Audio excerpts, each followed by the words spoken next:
you, everyone. This has been an exciting week for us because, as you know, our regular colloquium speaker, due to COVID complications, had to cancel his trip. But luckily, we had thought in advance, and we had arranged to invite two other exceptional speakers and a third potential speaker to be with us this week. So we will have the pleasure to introduce, I have the pleasure to introduce both of them today, and they will talk to us about a classic experiment that verified, or at least it was claimed that, that it verified the general theory of relativity. So together with us, we have Gudrun Tausch Pebody, Cambridge PhD. The title of her thesis was Form and Content Innate Platonic Dialogues. Gudrun is specializing in philosophy in classical times. So she started from Plato, then potentially moved to Aristotle, and then Aristotle. So she discovered that the Greeks had done things other than philosophy, and they contributed to other fields, including astronomy. So she was lured into this area by Gerry Gilmore, who is who is a long-time collaborator and friend, who will be together with Gudrun giving us today's colloquium. Gerry Gilmore actually grew up in New Zealand, and then he went to Cambridge for a master's degree. So he was deeply disappointed and came back to New Zealand to do his PhD. And not only that, but he decided to go back to Cambridge to fix things up. So he stayed there for the remaining 40 years. At some point earlier on, maybe 25, 30 years ago, he became the professor of experimental philosophy, which is a fantastic British way of identifying someone who doesn't do theory. And if I recall, you had told me that this was a chair that Newton had established when he was devising, coming up with his theory of gravity. He needed people to actually take data. So there was another professor in Cambridge at that time. So it's a very prestigious chair at Cambridge. And possibly because of the fact that Gerry lived most of his life in islands, he thought that Crete may be also an acceptable place to visit and spend time and collaborate with people here, more particularly with Kostas and his group. He is extremely well known with seminal contributions in various areas of observational astrophysics, mostly in understanding of our Milky Way, our galaxy. He has many awards. He's a fellow of the Royal Society, fellow in Academic Europaea. He has an ERC Advanced Grant. And even though he does all the science, he spends a substantial part of his time in influencing the development of European and world astronomy. He has been the PI of the optical network for the past 20, 25 years now, which secured more than 50 million euros of funding for the development of optical and infrared astronomy in Europe. And he was leading the design study of some 20 years ago of what eventually became the extremely large telescope, and hopefully in 5 years from now, we will see the official first light, among other things. And also he's helping with the help of Lucas here, the development of the networking of small observatories like ours, so that they can actually contribute in the field of time domain astrophysics. And if we are lucky enough, Gerry and Gudrun will be spending more time with us in the years to come. So without further ado, I would let them take the floor as they choose. Okay, good afternoon, everybody. It's a very great pleasure to be here. You always make us feel so very welcome. And we are hoping to further expand our long-term partnership with Forth and the university here in Crete. This talk started out of a general interest in a predecessor of ours, Eddington, who was the lead scientist associated with the 1919 eclipse, just out of a general interest in the history of general relativity, which we developed. Then we realized Eddington, extremely distinguished person of the most outstanding moral, upstanding principles. He was a prominent pacifist during the First World War, was nearly sent to jail for it, refused to compromise in any way at all. And yet one of my colleagues, an X-ray astronomer, wandered into my office one day when we started working on this and said, "Oh, have you read this book?" It was a book which you'll hear about in a moment, saying Eddington basically was a charlatan and a crook. And we said, this just doesn't seem right. Let's have a look at where this reputation came from.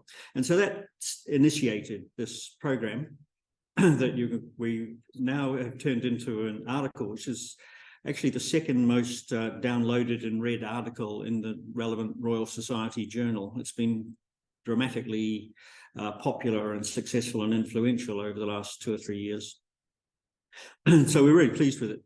And so our talk today is going to be in 2 halves. First, the philosopher is going to introduce the concept, because much of the context and structure of this talk is about the way science is done and the history and politics and sociology of science. And this is a classical and very important example in which we see that the people who tell us how we do science sometimes have very different opinions than those of us who actually do science.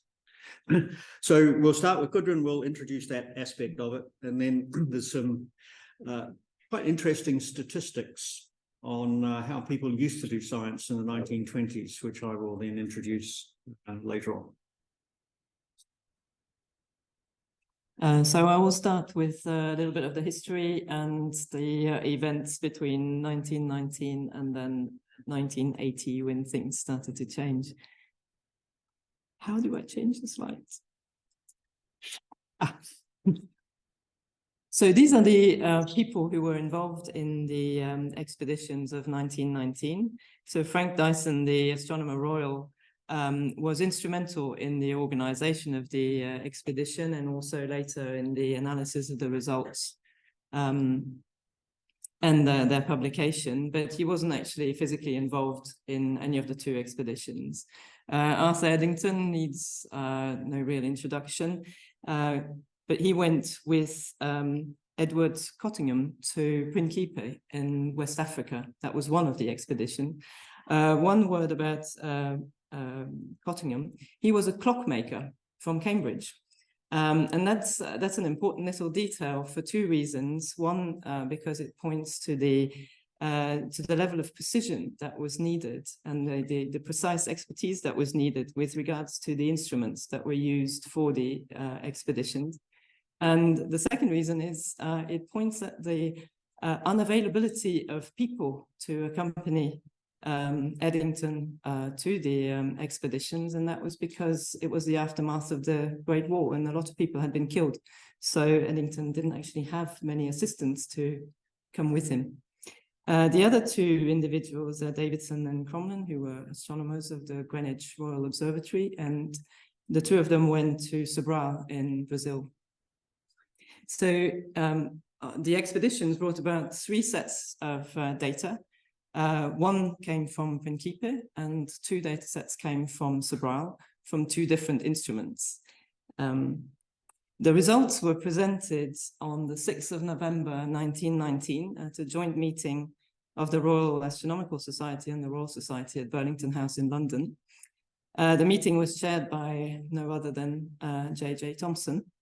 And the results were presented by Dyson, Davidson and Eddington in great detail and to an audience of great expertise, since they were the most eminent mathematicians, astronomers and physicists of the time. And that's important because that would be comparable to really a peer review of rather good quality.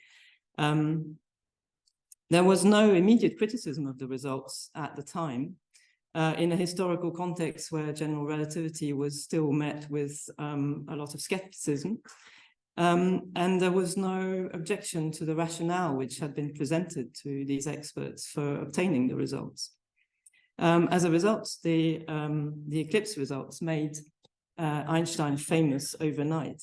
And these are just a few of the publications in the papers that came about in the aftermath. So just a couple of words about the scientific purpose of the expedition in 1919, as compared to subsequent eclipse expeditions. So the purpose of the 1919 eclipse is to find which one of 3 possible theories was the most likely on the basis of the measurements that were going to be made.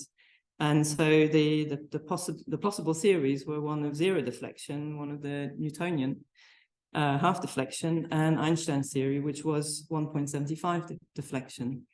So the importance of that is that because there were 3, it was a determination between 3 possibles. It wasn't actually that important to make the measurements precise to the point of hitting, let's say, 1.75 precisely. It was a case of approximating the greatest likelihood to determine which theory was the most possible. The 1922 eclipse was US-led and went to Australia. This was in pretty much a verification of the 1919 undertaking, but with much more precise instruments. And it basically verified what had been verified in 1919. But things changed slightly with the 1929 eclipse. And that was to Sumatra and led by Freundlich. And Gerry will talk about this more in his part of the talk. Here, the ambition is no longer to distinguish between 3 possible theories. The ambition is to measure the deflection with the greatest possible accuracy.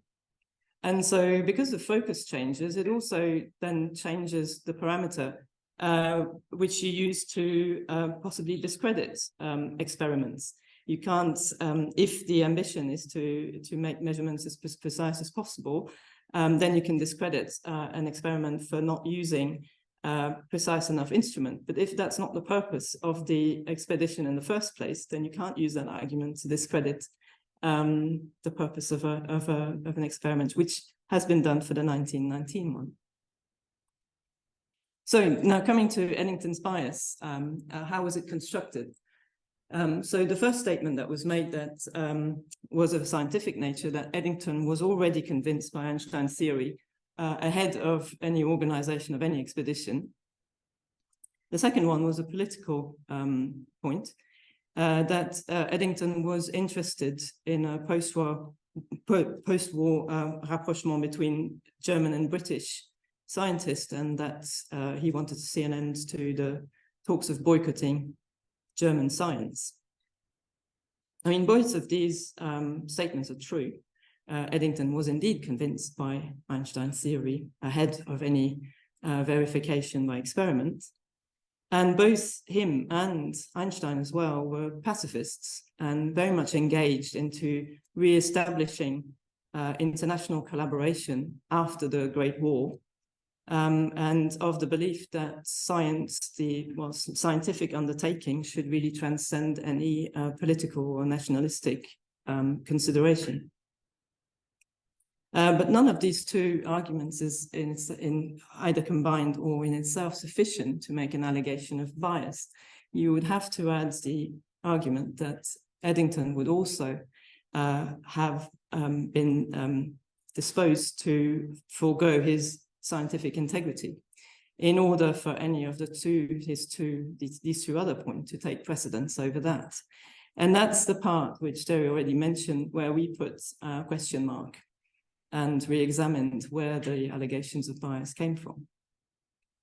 After the expedition, the fact is that 3 data sets were produced and obtained and presented. 2 were from Sobral, from 2 different instruments, and 1 from Principe. What happens subsequently is that one of the data sets was discarded. That was one from the one from the Sobral astrograph. It was discarded because it was considered defective by the experts.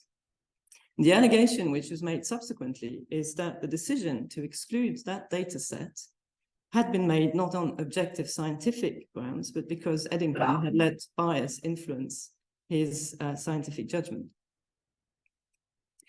And so how did that come about? So this claim was first made by 2 philosophers of science and sociologists, John Earman and Clark Gilmore, who in 1980 published the paper, The British Eclipse Expedition of 1919 and their predecessors. And their main claim, I mean, they made a lot of claims against the 1919 expedition, British expeditions, which they called them. But the main claim was that if one had kept all three data sets instead of making the decision to exclude one data set, then the verification of the theory would have been less straightforward. And therefore, the decision to exclude that data set was based on bias rather than the result of expert and scientific decision-making. What Earman and Gilmore did in the paper was to reconsider the data set that had been excluded, the data set from the Sobral astrograph. But in doing so, they themselves made a mathematical error, which, as Gerry will explain, is quite a basic error. But until that mathematical error was identified, their claims, because they were based on a pseudo-scientific argument, were actually considered to have been evidence-based.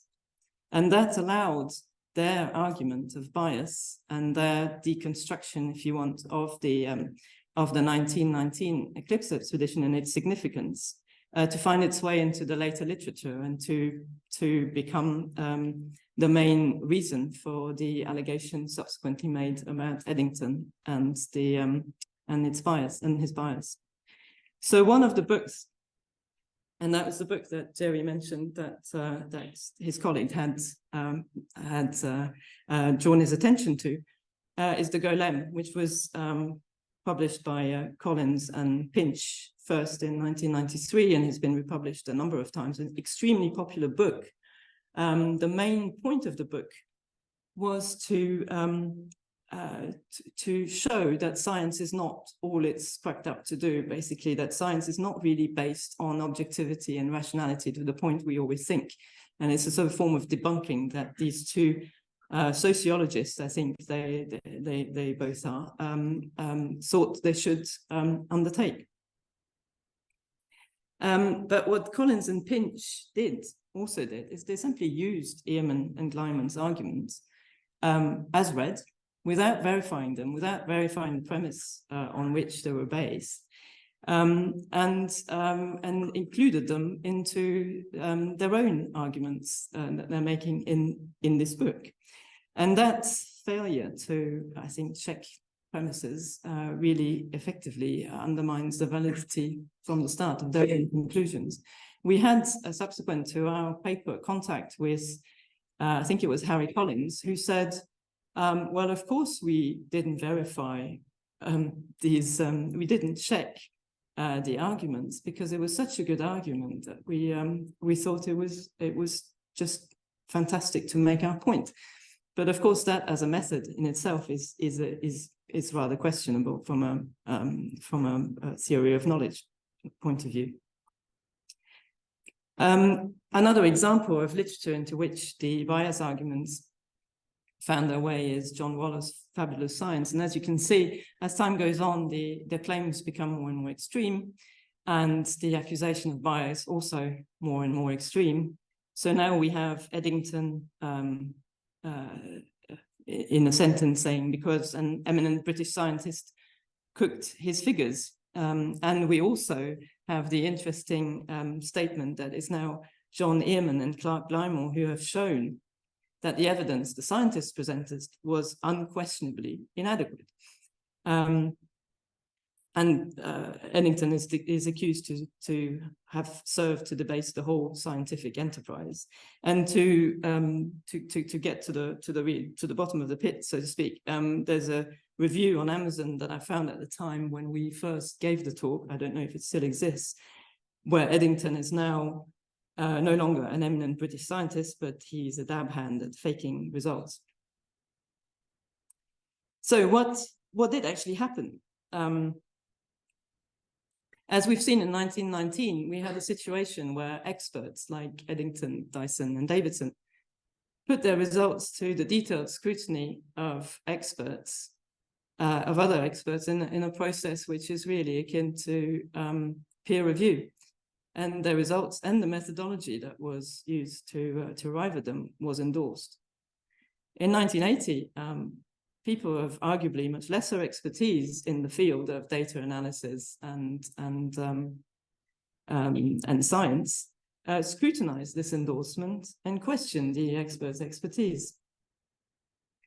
And their discourse and subsequent discourse in the later literature becomes progressively less evidence-based and much less demanding of expert scrutiny. But still, the main objective of the philosopher's point is the questioning of the expert's expertise. So you really have a situation where we have got into a very self-serving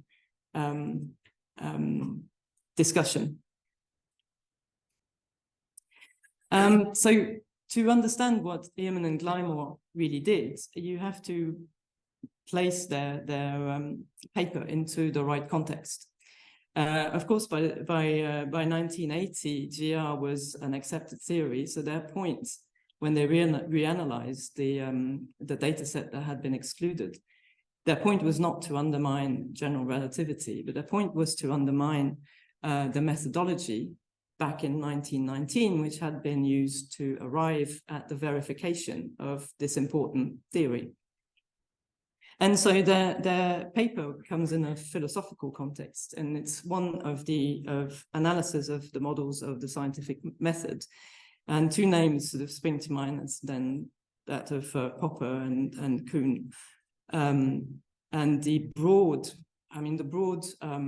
problematic is to argue to what degree scientific methodology is led by rationality or can be led by rationality and objectivity.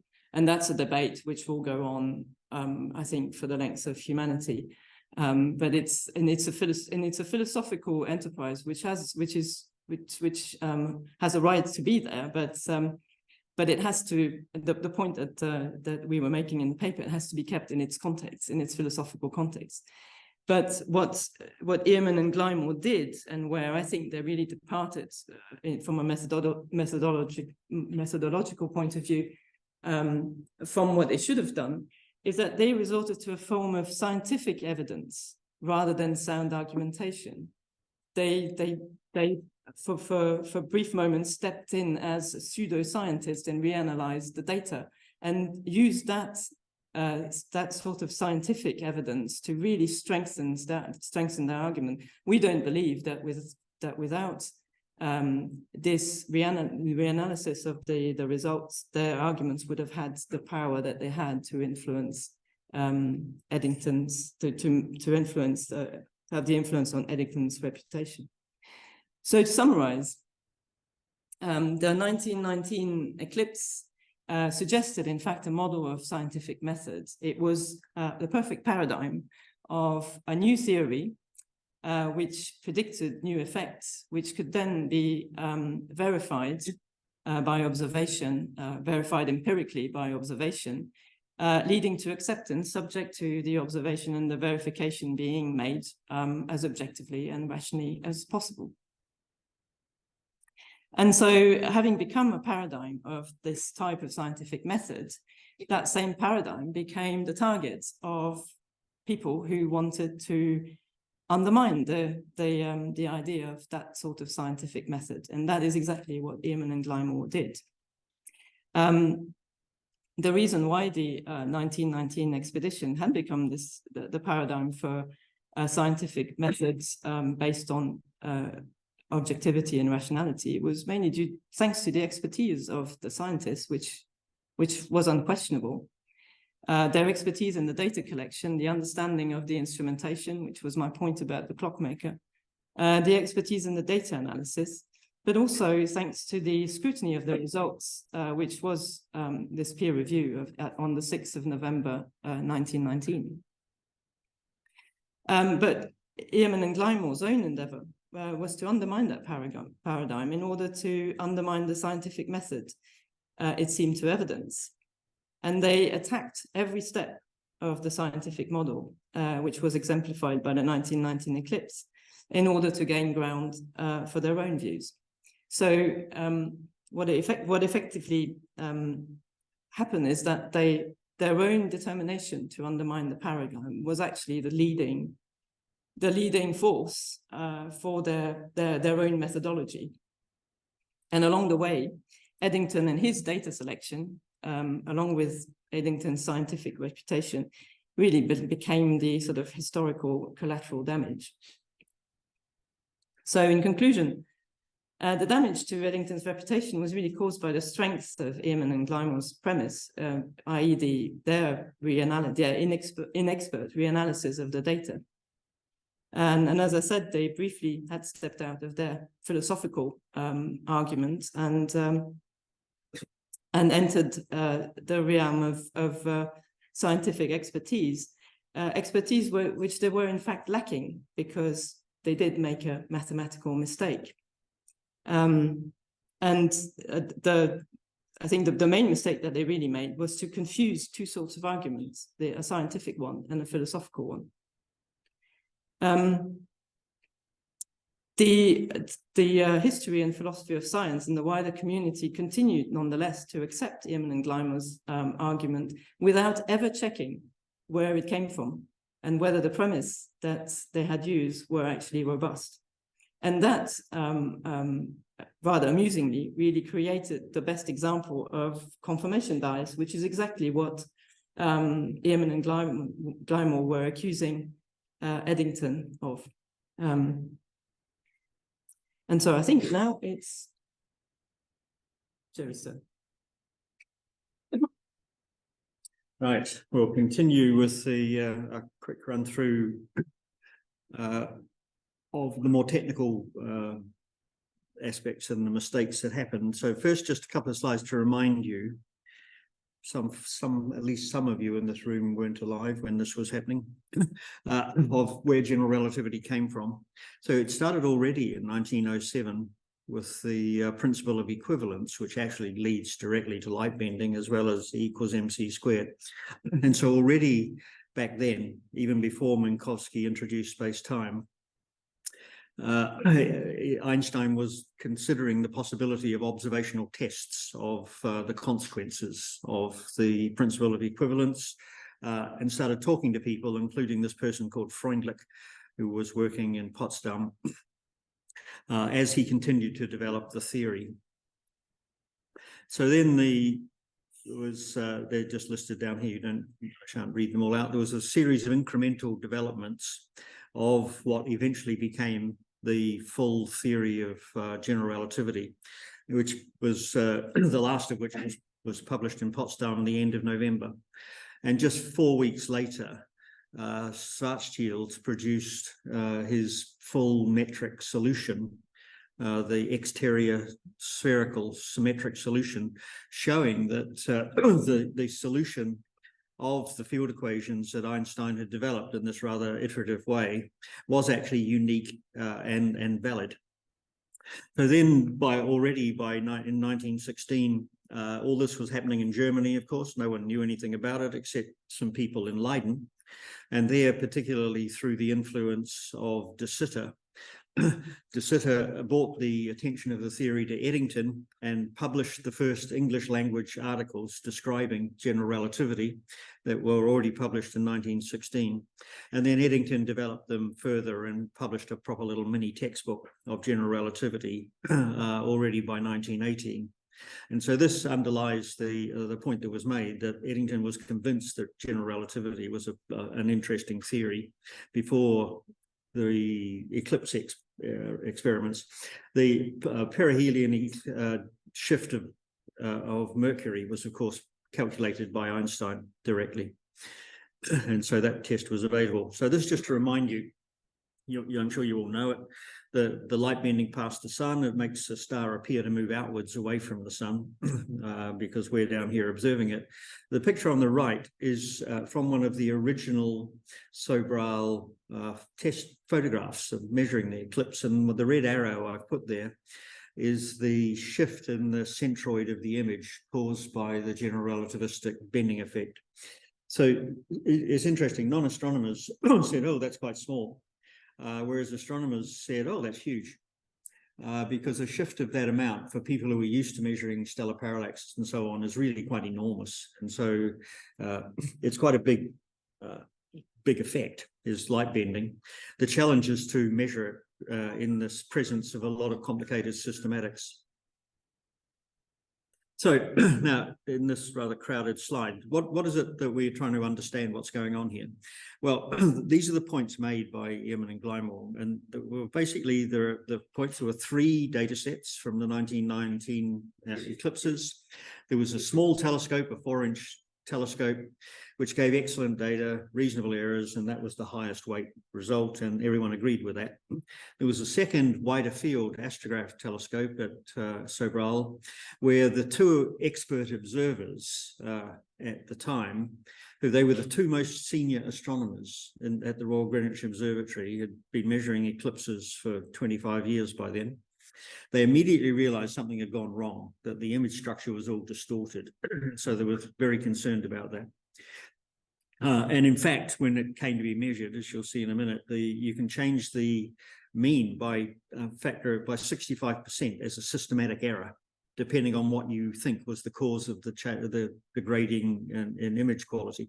And that was the reason that Dyson, and it was Dyson who made the decision, rejected the data set, because the systematic error was so large. I'll show you the real number in a moment.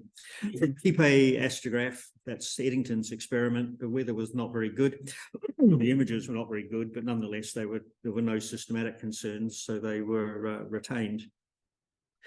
The bit in the middle, Gudrun's just told you about it, produced this paradigm of how new science, new theory could be approved, which is something that all scientists should think about, is what evidence would it take those of you in this room to change your mind about something, or to accept that something is now an interesting thing to work on, something that we should all think about a lot. So this remains relevant to us as scientists, as well as we'll see later on to us as citizens.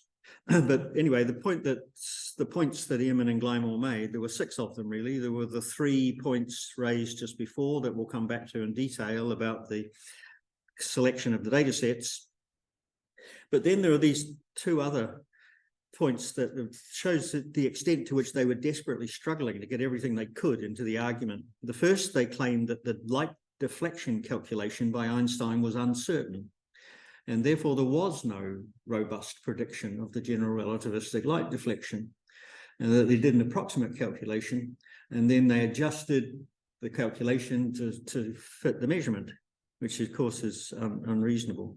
Now, that I'll come to in just a minute. The second strange point they made is that the whole basic methodology underlying the eclipse testing was hypothesis testing. So there's a choice of 3 hypotheses, which is the best match to the data. And Ehrman and Gilmore said this is not allowed to do science that way. Scientists must not test hypotheses. They must just go and measure nature and then let nature tell them what the answer is. Now, I'd be surprised if any of you in this room would agree with that statement. I've never met a scientist who does, but anyway, they are philosophers. They're allowed to say this is what scientists should do, and you can take any notice of it or not as you wish, but they made a big fuss about that one. And then their final point was that actually even the best result wasn't even a good result. When they kept using this word significantly in a statistical sense. So now, what did they do right and wrong? First thing to mention is, of course, the uncertain prediction issue, and I already hinted at that. So there's their text up there, if you want to read it. No one knew what the prediction was, and so you're not allowed to do things like that. But in fact, the people writing this had clearly forgotten that just 4 weeks after the general relativity paper, Schwarzschild had actually come up with his exterior spherical exact solution. And here is, in translation, what Schwarzschild wrote in his paper that was published a few weeks in January of 1916. And then there was a lot of work by Drost, for the experts in the field will know. He was working in Leiden with De Sitter and Lorentz, and he went on and expanded Schwarzschild's work significantly. And so all of this was published in De Sitter's review article, and so was known to the entire community from this time that general relativity first became known. So there was never any suggestion at all that was any uncertainty in the calculation. And yet these people created the impression of such an uncertainty, which rather shows how much they were struggling. Now, how does one do astrometry? It's really very simple.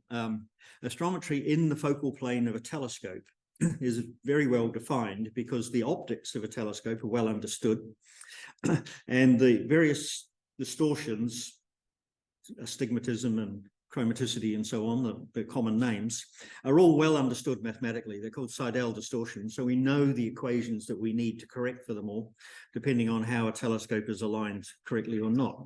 And here they are, and these are the things that anyone would do all the time. They're trivial, just cubic, simple cubic overdetermined systems, very, very simple. In practice, the way they did astrometry 100 years ago was even simpler, in that everything was done differentially. So this way up here is the way you might do it, we say, using the Gaia spacecraft, one of my other projects, except there we go up to about the 29th order distortions because you have to worry about a lot of other things. But in differential astrometry, which is the way that people did parallaxes and light bending, it's even simpler. And so there are basically a constant, they're the equations at the bottom of the screen there. There's just a 0-point constant, depending on where your plate is in the measuring machine. A simple X and Y scale factors would also include rotation. And then the light bending term, the EX and EY, if there is a light bending term. So they're very, very much simpler equations, and they're derived from the way the experiments were done. This is Gudrun's point about expertise. People have been doing this since photographic astrometry had been invented in the 1890s. And the idea is very simple. You take a plate through your telescope of the field of stars of interest, and then you take another plate through exactly the same telescope, adjusting nothing during the eclipse. Then all of the complicated high-order optical distortions are the same for both plates, and so they cancel out. And so you only have to worry about the simple linear differentials, and then you measure those in a machine, and that's the Cambridge measuring machine that was used, the picture of it there. And so measuring precision stellar positions differentially is technically a very simple thing to do, so long as you are very critical about keeping all the properties of the telescope unchanging. Another thing to remember is that eclipse expeditions were pretty major operations. So these are pictures from the 1922 eclipse from the Lick Observatory to Australia. So you see on the left, first you've got to take your entire observatory, ship it across the world, re-erect it wherever the eclipse is going to be, and maintain it and support it over there. And so you've got huge telescopes being carted across the world and set up on remote sites. And it takes a huge team of people to do that. So this is the team just of the astronomers associated with the Lick experiment. There are about 3 times as many other people actually doing the work and carrying it all and so on, as well as an entire Navy ship that they took to get the kit down there.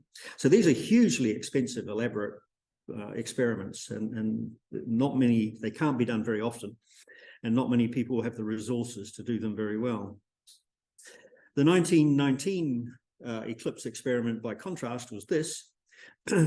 Because there was no money and no time and no people, they had to borrow 2 telescopes, and instead of taking all the mounts and so on, this is in Sobral in Brazil, there's now an eclipse museum sitting on the same site, actually. You can go and see the museum of where the measurements were actually done. But the telescopes were set up horizontally under this rough sun shelter. And then the key parts were those mirrors out the front, the coelostats. That's where you need the clockmaker and the expertise to get them moving. And they track the sun to keep everything aligned during the eclipse, keep all the stars looking like stars. And so that's the experiment they did, clearly much simpler. And the astrograph, the thing on the bigger telescope on the left there, is the one where they immediately suspected some problems, and they knew that it would have been caused by the coelostat becoming differentially heated, because this had been recognized even before the eclipse trip, that this was the weakest part of all of their technology, was the thing they were most worried about, but they didn't have time to do anything else about it. So it's just to put in context how many eclipses we're talking about here during the light bending test. The first one was actually in 1912. So before GR existed, when only the Entworth theory, which predicted the Newtonian eclipse, was available, and people from Cordoba borrowed a telescope and went off to try and measure light bending at that experiment, but it rained. by an interesting coincidence, Eddington was out studying the sun at that same expedition because he still worked at the Royal Greenwich Observatory then. So this was one of the times that Eddington had experience in running eclipse expeditions out in the field. The next one is this famous one that was at the beginning of the First World War, where the team, there were several teams, one from Potsdam led by Freundlich, Einstein's helper, went to the Crimea and were arrested because that was the week the war started, but it was cloudy anyway. Interestingly, at that same expedition, and in fact sharing a house, was the team from Cambridge led by Newell, who was not, he didn't work with Eddington, he was a solar physicist.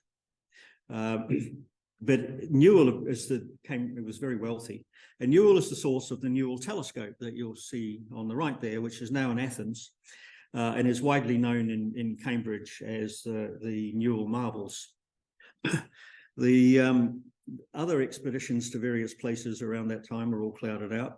Then in late 1918, there was a perfect opportunity to test general relativity in the US, but the data were never published, and that's because the properly qualified astronomers were not available, and so they got in someone who didn't know what he was doing, and he didn't set up the equipment properly, and so no results were ever obtained from that. And then there was the successful 1919 one, which we'll talk about. This motivated Davidson, the same Davidson from the RGO, to go and look at his pictures from earlier eclipses to see if he could try and measure light bending from those. But all those pictures have been taken to study the sun and not the stars, and so the stars were trailed, and so none of them were any use. And then, of course, was the 1922 confirmation big experiment. I'll come to the stats from that. But you can see in the results over here, they came out absolutely spot on in agreement with general relativity. And then there's the one where finally Freundlich had his first ever eclipse. He'd been to all of these. We finally got one where we got some fine weather, and he ended up with a lot of controversy, and I'll come back to that to show how they managed statistics at the time as well. But the key point from all of this is you need to both luck and expertise. And people like Freundlich went to, I think, 11 eclipses in a row and was rained out every single time. Whereas Dyson went to only 5 in his life, and all 5 were perfect. So you've got to have the gods on your side if you're going to be regarded nicely by history. So anyway, now what did we actually do? And let's get a bit technical for a few minutes. So the data from the 1919 eclipses, that's the raw XY positions of all the stars, are available. They've been recorded. And so we went back and reproduced everything. Very straightforward, least squares fitting, and ended up with, within tiny rounding errors and plausible assumptions, exactly the same results that they got. So they did their arithmetic correctly, even though they had to do the arithmetic by hand, and it was much easier for us. So it was, in fact, an undergraduate student project to do most of this checking.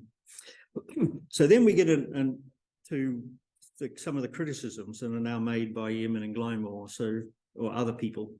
So they're saying, well, the errors are very large. So just what are the errors and how significant were the results? And you can see that in this middle table here.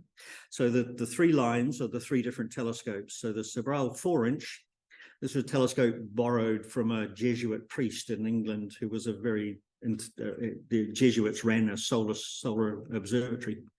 And so he kindly loaned people the telescope, and that's the one that worked, and that got the top number there. You can then calculate, which I've done, the probability that that number is consistent with the 3 different hypotheses. So the probability that that top number is consistent with the Einstein deflection is 0.2, 20% probability. That's pretty good. The probability that's consistent with Newton is 0, and the probability that it's consistent with null deflection is 0. So you can see that's very strong confirmation. And similarly, in the second line, you can see the agreement is nowhere near as strong, but it's somewhat favors Einstein. And the Sobral astrograph, taking the numbers derived by Dyson, the ones he told people not to use, but just taking them and seeing what happens. And you can see immediately it makes no distinction between any of the three hypotheses. The data are just so uncertain. And so the face value conclusion of that is the same as the conclusions made by Dyson and Eddington, is that there is a fairly plausible case to be made favoring Einstein. So then there's, we can look in a little more detail at what's going on here. And again, the three rows are the three different telescopes. So the top line, they quoted an error. People in those days talked about something called a probable error. We can easy to convert that into a standard deviation, which I've done in the second column there. And so the number they measured had an uncertainty of 0.18 arc seconds in the sigma sense of the word. There's also, you can calculate the least squares dispersion, and the test of those two is a test of how Gaussian are their error bars, are they plausible or not? And from that one can derive a formal error on the mean and therefore a relative weight of the result. And so again, Sobral, the numbers are exactly as they were calculated by Dyson. For the Principe, the numbers are almost the same as calculated by Eddington. It's interesting, what Eddington actually did was actually round up his errors. It turned out he was more conservative than he said he was. And so in every single stage of his calculation, Eddington rounded up his errors to the nearest 0.05. Just to be, because he was a bit nervous, obviously, so that he wouldn't, apparently, so he wouldn't be making claims that could not be supported by the data. And so he ended up with these middle numbers that are plausible. And then for the rejected data set, well, there was no probable error range quoted, but you can calculate it. We have the numbers. The distribution function is very non-Gaussian, and so the mean has a big systematic error in it, but we can calculate quite rigorously the error on the mean and the internal dispersion. So these are the numbers. And you can see why the bottom line there was rejected, because the signal to noise is literally 1. The error on the mean is the same as the mean. So what happened then with Ehrman and Gilmore? What did they do? They said, and here is their quote in boldface in the middle, that no error estimate was given, but we can calculate one. And so we did, and here are the numbers. And this is what immediately caught our attention. The first time we read the paper, I thought, where'd they get that number from? The whole point of the report was that that number doesn't exist, and we didn't calculate it. So what did they do? And it turned out this is where they made a really stupid numerical error. And so this table is the same table as we had before. In this column, third last column here is the error on the mean calculated. You see 0.18, 0.45, and 0.9. And the internal dispersion, which is a sort of a sigma calculated under the assumption that the data are actually Gaussian, which is an invalid assumption. And that's 0.47, and that's the number they calculated. So he basically took his pocket calculator, put all the numbers in, calculated a dispersion for a non-Gaussian system and said, aha, that is the number, and that number is the same as the error on the mean of the Principe astrograph. So he did two things wrong. The first was calculate a number as if it was from a Gaussian. The second is then to conflate an internal dispersion with an error on the mean. And so you see the number in the bottom line has gone across a column. So instead of saying the error is 0.9, you said it's 0.47. Oh, and 0.47 is about the same as 0.45. And that was it. It was the entire sophistication of their mathematical calculation. And it's just a sort of error that a secondary school student will be reprimanded for in a statistics calculation. So anyway, there's another thing we can check is that they said, let's just assume that we can do it. They said, well, if we'd all put all of the data together at whatever value, we would have ended up with a number that was between that of Newton and Einstein. They never did that calculation. They just said it seems obvious that. So I did the calculation. And if you do the calculation, you don't get that at all, actually. So they obviously never did the calculation. It turns out if you do the calculation under their assumptions, that's the third row, the offset from the Einstein prediction actually drops to half of what it had been without doing that calculation, whereas there is a nearly 6 sigma disagreement with Newton. So this is their statement that it is obvious that you won't be able to tell the difference between Newton and Einstein, and there's actually a 6 sigma discrepancy. So they clearly didn't do the calculation, and nor are they able to do mental arithmetic to guess what it should be. Truly astonishing, really. And that's the extent of the mathematical analysis that went into that. Really, really weird. And it's just clearly, as I remember saying at the time, it's very odd that when people had done a statistical analysis of a data set claiming that professional mathematicians had done it wrongly, they didn't wander along the corridor in their university and ask some local statistician to check the numbers for them. But they clearly didn't. And clearly the paper was never refereed, because the referee never did. And clearly none of the other people who ever used it ever refereed it or even asked anybody about it at any stage. So anyway, enough of that. Now let's go on and see what happened afterwards with the other stories, because this is kind of fun too. This is what good astronomers, real astronomers, how they get their statistics wrong as well. That we're not trying to be critical just of philosophers of science and sociologists of science, though we are being critical of philosophers of science and sociologists of science, let's be blunt, let's be honest. But also, it's important to remember that in the 1920s, the standard statistical tests that we take for granted were not known. They were developed during the 1920s and 1930s. So all the simple little things like tests of significance, T statistics and probability distributions and so on, they're all being developed in London in a very, very vicious public set of arguments. Statisticians are stroppy people, between Fisher, who was developing the Fisher matrix, which many of you will know is widely used now still, and the more standard statistical significance tests, which were being developed and now widely used in medical tests because the astronomers ignored them. Anyway, the community view was, okay, the 1919 tests were a good start, but for something as important as this, let's do it twice. And so let's wait for the 1922, which was the big Lick Observatory expedition I showed you the pictures of, this mega industrial scale trip out to Western Australia. And they took 2 big telescopes. The length is the focal length, so 5 foot's a wide field and 15 foot's a narrow field telescope. And these are the results they eventually quoted. And you see they're in excellent agreement with Einstein's prediction. And then they calculated a weighted mean, which is absolutely exact with a tiny error in very good agreement. And so you look at that and you think, how did they get that so accurately, given the challenges of doing this? So let's see what they actually did. The calculations were done partly by W.W. Campbell, who was the director of the observatory and leader of the project, and partly by a guy named Trumpler, who was a Swiss astronomer who'd gone out to help for a summer and was hired and stayed on for the rest of his life and became, in fact, the leading statistician in Californian astronomy. And he was a great astrometrist. So on the left, you can see the published results from Campbell, and he gets a mean result of 1.6 arc seconds for this particular set. Trumpler's measurements are on the right. He gets 1.78.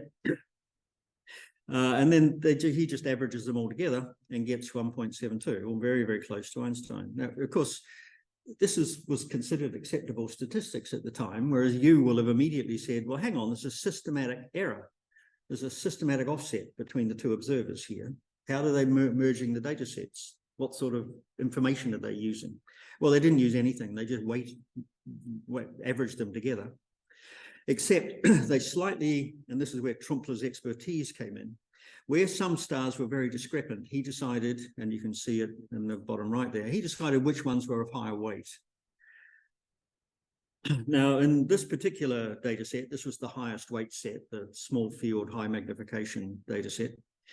The final numbers, the final data set was never published. There's only an average of the whole lot that was put together. You can calculate from that what the real answer was. And doing that, we get 1.69 arc seconds, they get 1.72, so that's close enough. So obviously the arithmetic's right and the answer is close to right, but because everything's already been merged and weighted, it's hard to reproduce it. The results from the other telescope didn't come out for about another 6 years and people rather forgot about them. But when they did eventually come out, they were published in much more detail. So it's possible to look in detail at all of the measurements. And here is at the top right there, these are all from Trumpler. These are all of his measurements of different plate pairs. And you can see in the table in the minimum, the mean offsets, he finally gets 1.82 arc seconds, 1.81 and 1.83. So an amazingly good agreement. And there's the table down the bottom on the right there. And you look at that and you say, well, okay, so I get a mean of 1.82 arc seconds. But if I look at those numbers, they range between 1.0 and 2.5. If I've got 8 measures that range by about 10 sigma, how plausible is that?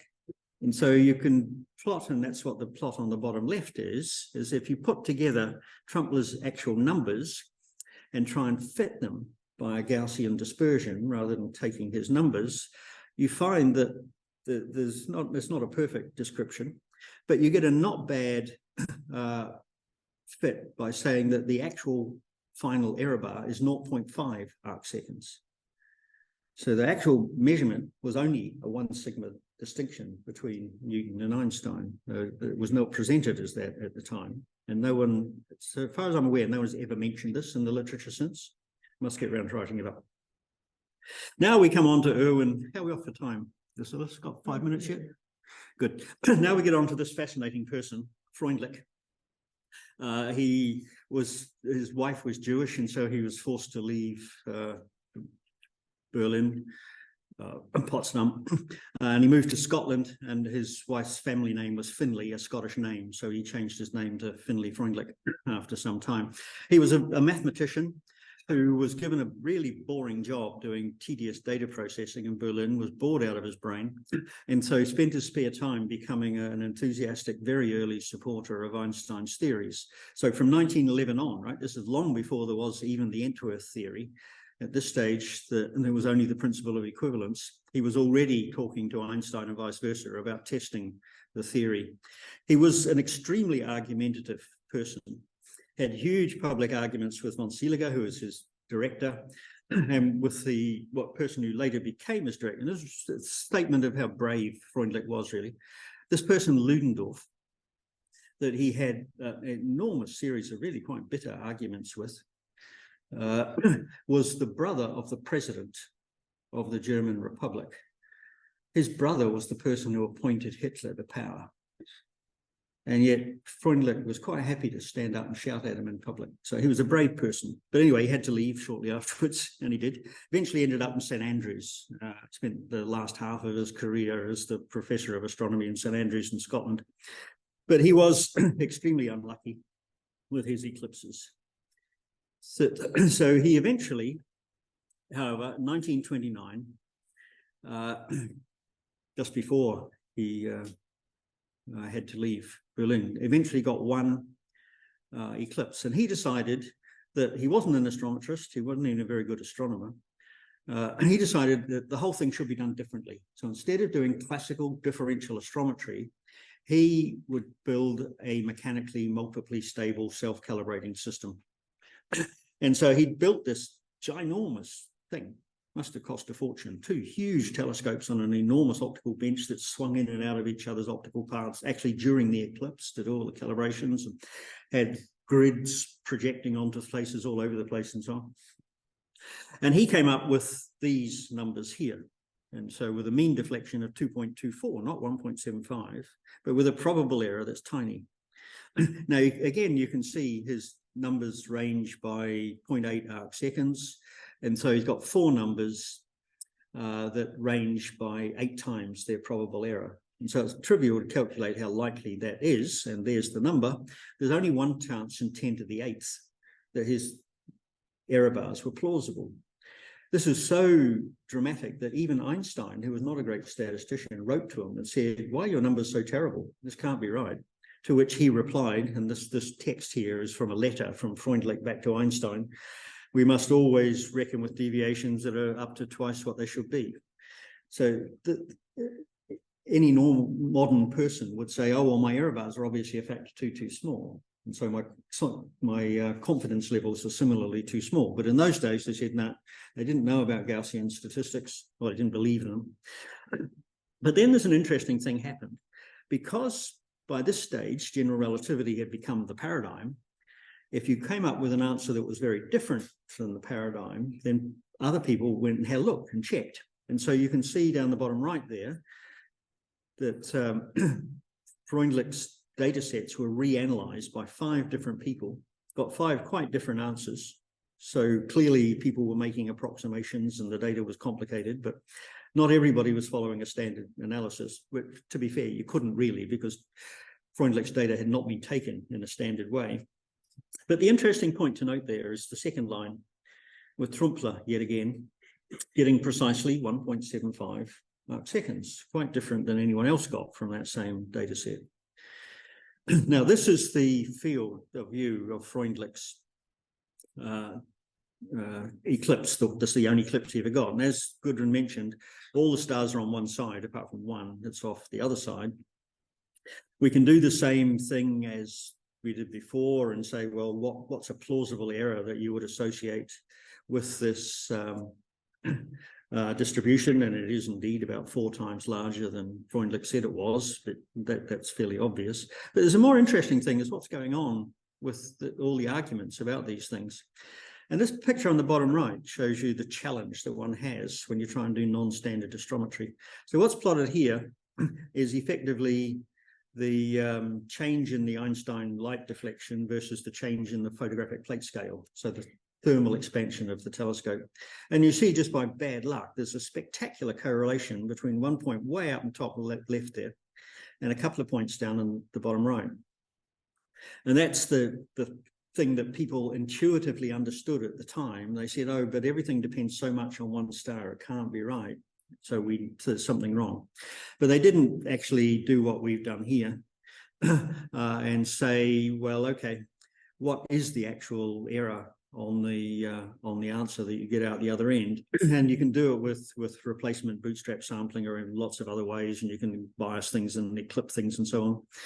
But the key simplest possible number is that the formal error on Freundlich's data, no matter how you reduce it, do it as sophisticatedly as possible, is 0.42 arc seconds. And yet back here, you see Trumpler got 0.2. So his errors are way, way smaller than what the data require.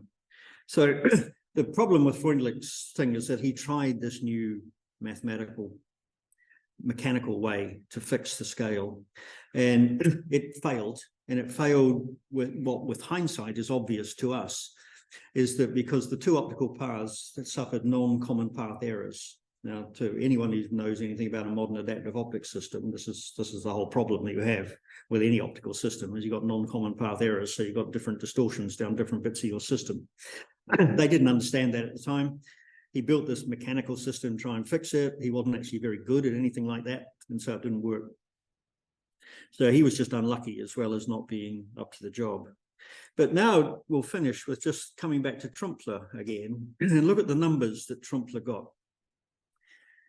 And so Trumpler essentially produced 4 separate measurements of the Einstein deflection. There were 2 separate ones from the 2 Lick telescopes, the combined one from combining the 2 telescopes, and the one from reproducing the Potsdam deflection. The interesting thing is the errors on all of those are fairly small, but getting this level of consistency of 4 numbers with those errors is almost impossible.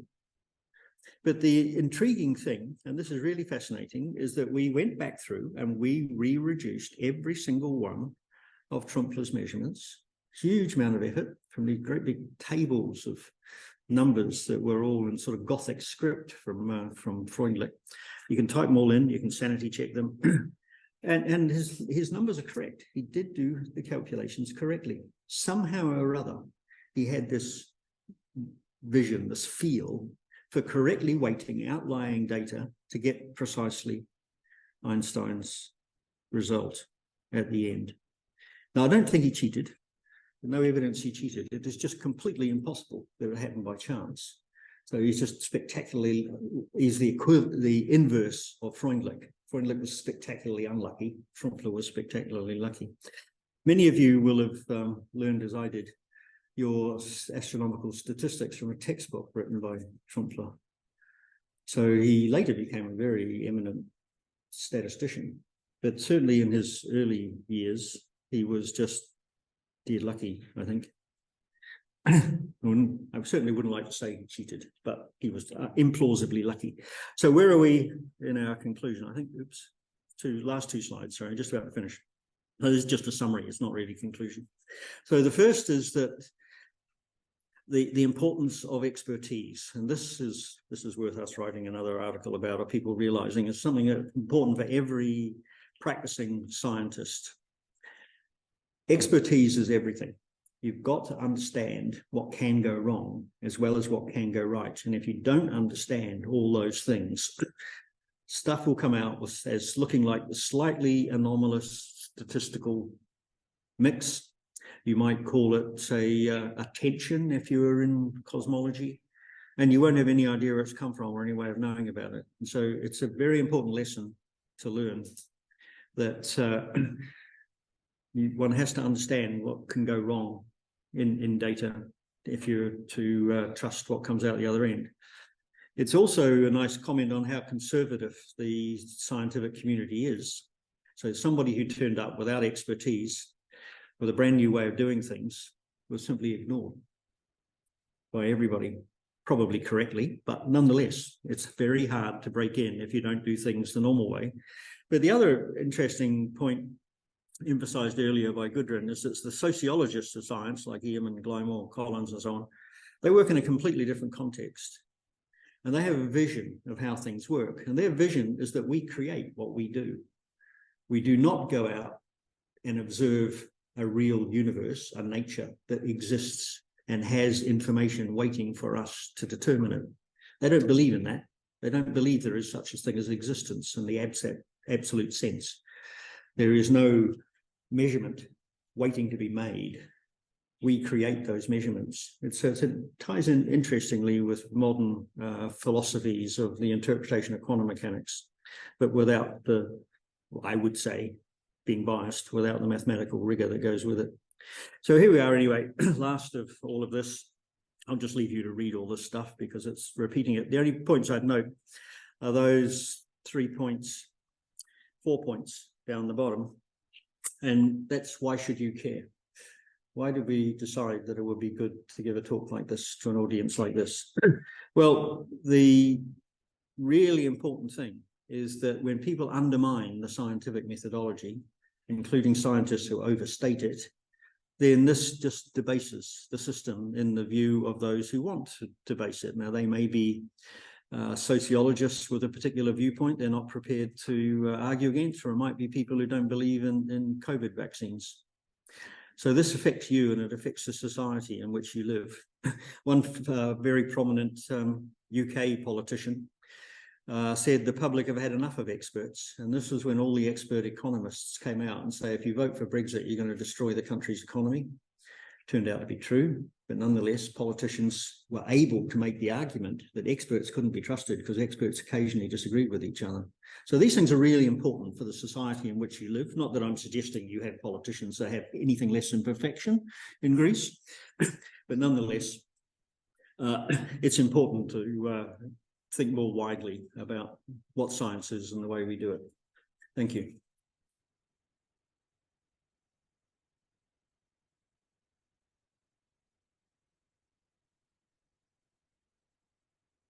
Thank you. So, are there any questions? Yeah. Is it known how people estimated for a given measurement they have? Yeah, they had. So the question was about how did people estimate the errors at the time? They were able, in fact, ever since Gauss, to be able to do least squares fits.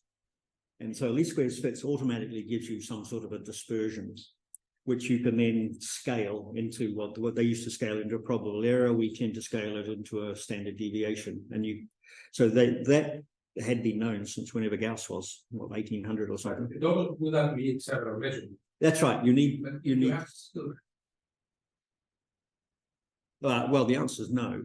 What you can do is give a probabilistic prior. But we know that now. If this was not known at the time, and it's important to realise that it's ahistorical to criticise people from 100 years ago for doing things that they couldn't have been expected to know. But it's certainly true today. That unfortunately, life is much harder for us because we have much more demanding requirements on our statistical analyses of our data. So for some of the measurements you think, how many measurements did these people do? Oh, okay. Well, we did look into that actually, and the people, the astronomers who did these eclipse measurements, routinely did parallax measurements, and one of the biggest businesses they had was comparing each other's measurements and each other's calibration. That's why Campbell and Trumpler independently did that little calibration, and they would. What we would call a systematic error, they called a personal equation. So you would put in a 0-point shift into somebody's data set to make them all line up. They had no idea where those came from. And the more sophisticated analyses would say, well, you've got to remember, this is a possibility we should have shifted the two of them this way, not one of them that way. And they were able to do that because their parallaxes for stars just did not produce a plausible HR diagram. So they realized there must be systematics in it. So that aspect of deriving systematic errors from the data was quite mature between about 1890 and about 1925 from people modeling star streams. That's what Eddington and Schwarzschild did, and from people modeling parallaxes and so on. So they had hundreds of measurements for those, but for an eclipse, it's a one-off event. And so you're stuck with what you've got. And that was part of the problem, is people desperately over-interpreting very limited data. And I think of all of the people I've analysed for this, I think Eddington was the only one who rounded his errors up to allow for that possibility. Everybody else rounded them down. So it's sort of multiply unfair that he's the one who's ended up being criticised.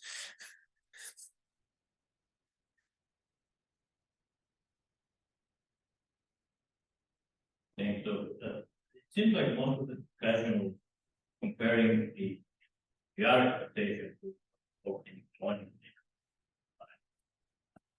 Of Einstein, so this thing that was called the Newtonian here was the ninth paper of the. Yeah, that's a whole fascinating subject in its own right.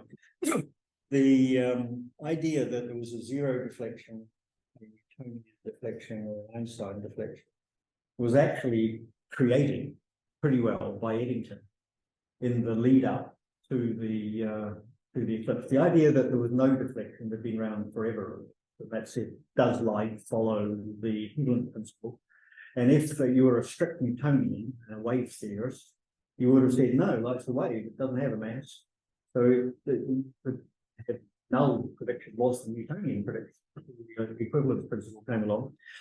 The Newtonian one that was called the Newtonian prediction was actually the prediction from the Entwerth theory, and is a prediction from a field theory which utilizes the equivalence principle, but does not additionally put feedback and therefore curvature of space-time in there. So it's a flat space field theory, the Entwerth theory, that gives you that 0.87 deflection. And so because that lacked curvature, both De Sitter and Eddington started referring to that as the Newton theory, but there's nothing to do with Newton at all. They just called it that. Whereas the Einstein one is the full field theory prediction. And so yeah, the jargon, historical jargon here is very confusing. The agreement with nothing the question the agree best. Yeah, that was actually amazingly significant, much more so than I thought it would have been. What got there? No. Let's see. No, where's it gone? This one, yeah. So I was very surprised by this because you can see there's null deflection on the right-hand side there, and even from just the Sobral data, it's an 11 sigma result already, which is quite amazing. So even if you think the errors are wrong, it's still a hugely significant. So the null deflection, interestingly, instantly dropped from the discussion. loads of people started coming up with their own new varying field theories and so on for different levels of deflection, but no one defended zero deflection. And that essentially destroyed all the ether people. And so there was much unhappiness, particularly in Cambridge, which was full of people working on the electron theory of ether. Prominent and lots of very, very famous people coming near the end of their careers basically gave up, retired early. So we don't know what to do now. But because that was about the one significant thing that did come in.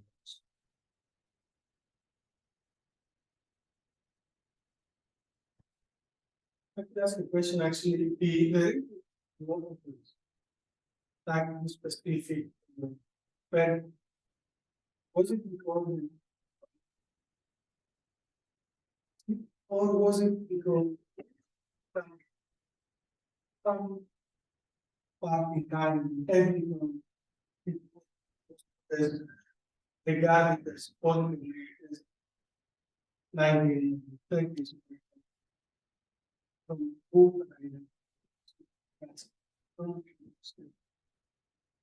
people physically the methodology or also for the purpose.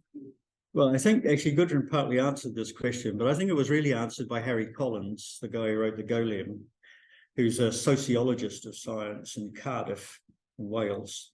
And he contacted us. Well, we sent copies of our article as soon as it was accepted. All these people, including Ehrman and Gilmore, never heard back from them. But both Collins and Pinch contacted us immediately. Very apprehensive, but quite positive. And so we developed a conversation with them. And it became clear that for people with that perspective, they believe that the fact that both Kuhn and in particular Popper picked on this example, the Eddington, let's call it the Eddington eclipse, but the eclipse verification of general relativity was picked on by the Popperian school of philosophers as the best and first example of how science should be done. And so the alternative school decided, well, that was the example they had to undermine. Do you agree with that, Gudrun? Okay, if there are no more questions,